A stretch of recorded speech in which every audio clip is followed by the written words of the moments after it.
കരയുന്നേ? അച്ഛനോട് പോലീസുകാരെന്താ പറഞ്ഞേ? അച്ഛൻ ഇനി അവളെ രക്ഷിക്കാൻ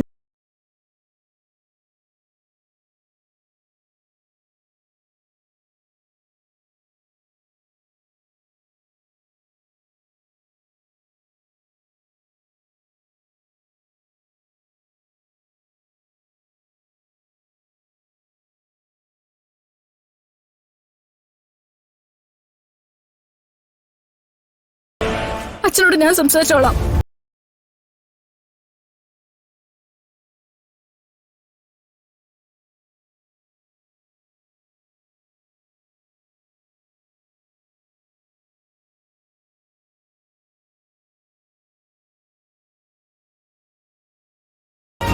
വിഷമം അവളുടെ മനസ്സ് നിനക്ക് അറിയില്ല.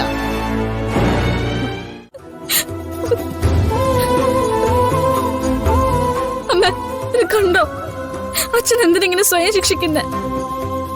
മക്കള് തെറ്റ് ചെയ്താൽ അത് അച്ഛനമ്മമാരുടെ വളർത്തു ദോഷ. അപ്പൊ പിന്നെ സ്വയം ശിക്ഷിച്ചല്ലേ പറ്റൂ.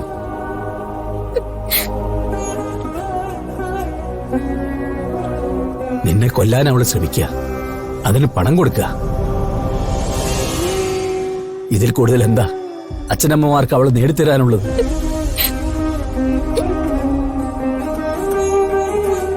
ഉയരങ്ങളിലേക്ക് പോകണമെന്ന് ആഗ്രഹിച്ചവളാ, പക്ഷെ ചെന്ന് പതിച്ചതോ പടുകുഴിയിലേക്കല്ലേ. അങ്ങനെ ഒരു മോളെക്കുറിച്ച് സങ്കടപ്പെടുന്നതിൽ പോലും ഒരു അർത്ഥമില്ല. അവളുടെ ഗതി എന്തോ ആയിക്കോട്ടെ,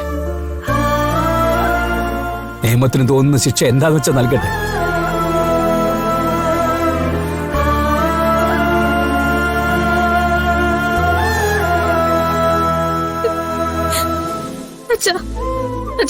അങ്ങനെയൊന്നും പറയല്ലേ. ഞാനല്ല, അവളോ അച്ഛന്റെ മോള്. പോലീസുകാരോടോ കോടതിയിലോ എന്ത് വേണമെങ്കിലും അവൾക്ക് വേണ്ടി പറയാൻ ഞാൻ തയ്യാറാ. അച്ഛൻ എഴുന്നേൽക്ക്, വാ വാ. വേണ്ട, ദൈവത്തിന് നിരക്കാത്തത് ഇന്നുവരെ ദേവനാരായണൻ ചെയ്തിട്ടില്ല, ഇനി ചെയ്യയില്ല. വലിയൊരു പാപം ചെയ്തിട്ടുണ്ട്. അവളെ ജനിപ്പിച്ചു, അതിനുള്ള ശിക്ഷ ഞാനും നിന്റെ അമ്മയും ഏറ്റുവാങ്ങും.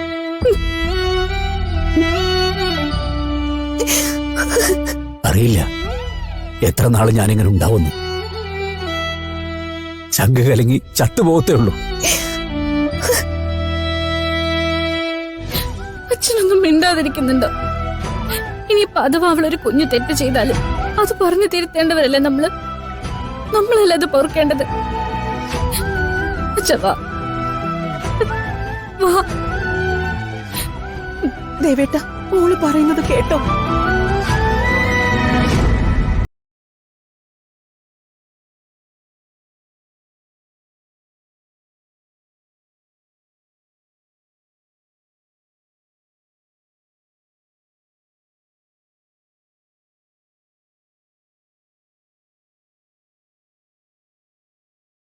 ദേവാ, നീ പറയുന്നതിനൊക്കെ ദുഃഖിക്കുന്ന ഒരു കാലം ഉണ്ടാവും. അന്ന് ഈ നിൽക്കുന്നവള് പോലും നിന്റെ അടുത്ത് ഉണ്ടാവില്ല. വലിയ നേട്ടങ്ങളൊക്കെ നേടിക്കഴിയുമ്പോ അവളും ഇട്ടിട്ട് പോവും.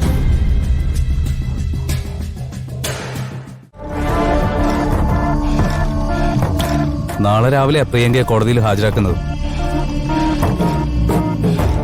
പ്രിയങ്കയെ സംബന്ധിച്ച് ഇനി ഒരു രക്ഷപ്പെടലില്ല. അവള് തീർച്ചയായും നമ്മുടെ പേരുകൾ കോടതിയിൽ പറയും. അതോടെ നമ്മളും ചിലപ്പോൾ അറസ്റ്റ് ചെയ്യപ്പെടും. എടാ, നമുക്കൊരു വണ്ടി വിളിച്ച് ഏതെങ്കിലും ബന്ധുക്കളുടെ വീട്ടിലേക്ക് പോയാലോ? അവിടെ ആർക്കെങ്കിലും സുഖമില്ലാത്തോണ്ട് പോയതാണെന്ന് പറഞ്ഞാ മതി. പിന്നെ അത് ഇപ്പൊ തന്നെ പോലീസുകാര് വിശ്വസിക്കും.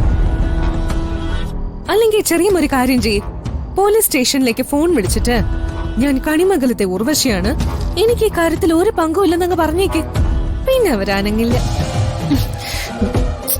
കൽപ്പന, പരസ്പരം കളിയാക്കാനല്ല ഇത് കുറച്ച് സീരിയസ് ആണ്. ഇനിയിപ്പോ ഈ കേസിൽ അകപ്പെട്ടിട്ട് നമുക്ക് ശിക്ഷ കിട്ടിയില്ലെങ്കിൽ പോലും കണിമംഗലത്ത് നമ്മൾ ഉണ്ടാവില്ല. ഗൗതം എന്തെങ്കിലും മാർഗം കണ്ടിട്ടുണ്ടോ? എനിക്ക് ഒന്നും മനസ്സിൽ വരുന്നില്ല. എന്റെ 1-2 ഫ്രണ്ട്സിനെ വിളിച്ചപ്പോ അവന്മാര് പറഞ്ഞത് കടുങ്കൈയാണ്. എന്ത് കടുങ്കൈ? അവന്മാര് പറയുന്നത് കോടതിയിലേക്ക് പോകുന്ന വഴി പ്രിയങ്കയെ എങ്ങനെയെങ്കിലും അപകടപ്പെടുത്തി കൊല്ലുക എന്നുള്ളതാണ്. അയ്യോ, ഇതെന്താ ഗൗതം, സിനിമയോ? മോളെ കൽപ്പനെ, എന്റെ കാലിന്നൊരു വിറയല് തുടങ്ങിയിട്ടുണ്ട്. ഓ, ആ കോടതിയുടെ കൂട്ടിലെങ്ങാനും കേറി നിന്നെന്ന് വെച്ചോ, ഞാൻ അവിടെ വീണ് ചത്തുപോവും. ഗൗതം, ഒറ്റ മാർഗമേ ഉള്ളൂ. നാളെ പ്രിയങ്കയെ കോടതിയിൽ ഹാജരാക്കുമ്പോ നമ്മൾ അവിടെ ഉണ്ടാവണം. തൽക്കാലം അടങ്ങി ഒതുങ്ങി നിൽക്കാനും ബാക്കി ഒന്നും തന്നെ പറയാതിരിക്കാനും വക്കീലിന്റെ നിർദ്ദേശം ഉണ്ടെന്ന് പറയണം. അവള് വിശ്വസിക്കുവോ? വിശ്വസിക്കാതെ അവൾക്ക് വേറെന്ത് മാർഗമുള്ളത്? കിട്ടാവുന്നതിൽ ഏറ്റവും നല്ല അഡ്വക്കേറ്റിനെ തന്നെ അവൾക്ക് വേണ്ടി വെച്ചിട്ടുണ്ടെന്ന് പറയണം. വിശ്വസിപ്പിക്കണം. നാളെ അവളെ കോടതിയിൽ നമ്മുടെ പേര് പറയാതിരുന്ന പിന്നെ പറഞ്ഞിട്ട് ഒരു കാര്യമില്ല. അതെന്താ? ചെറിയമ്മേ, കുറ്റവാളി ആദ്യം നമ്മുടെ പേര് പറയാതിരിക്കുക. അത് കഴിഞ്ഞ് രക്ഷപ്പെടാനുള്ള അവസരത്തിൽ നമ്മുടെ പേര് കൂട്ടിച്ചേർത്തു. അങ്ങനെ കോടതിയുടെ മുന്നിൽ വരൂ. ഓ, എന്റെ കൽപ്പനെ, നീ നിയമം പഠിച്ചിട്ടുണ്ടോ? നിലനിൽക്കാനുള്ള നിയമം എല്ലാവർക്കും അറിയാം. കൽപ്പന, ഇത് കൊള്ളാവുന്ന ഐഡിയ.